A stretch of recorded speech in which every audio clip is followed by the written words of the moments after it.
आवा हुए ननदियावा आई के मंगल गावा हो।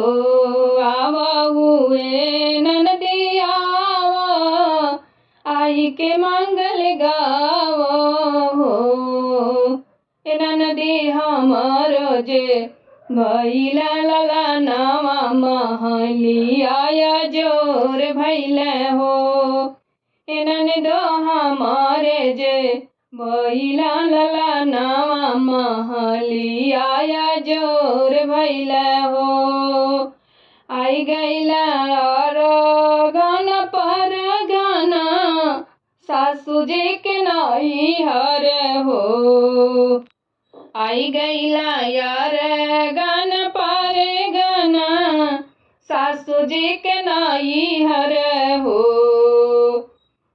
बहुअर एक नाही बहिनी एक नाही आवेली ननदिया आंगनवा सुना लागे न हो। ललना एक नाही आवेली ननदिया आंगनवा सुना लागे न हो। आवा हुए ननदिया आहू आई मंगल गावहू हो। आई गैला आसन पड़ोसन हमरे नैहरवा से हो। आई गैला आस पड़ोसन हमरे नैहरवा से हो। बहिनी एक नाही आवे भयनवा आंगनवा सुना लागे न हो। बहिनी एक नाही आवेले भयनवा आंगनवा सुना लागे न हो। आइबे मैं ये भाभी आइबे आई के सोहर गाइबे न हो।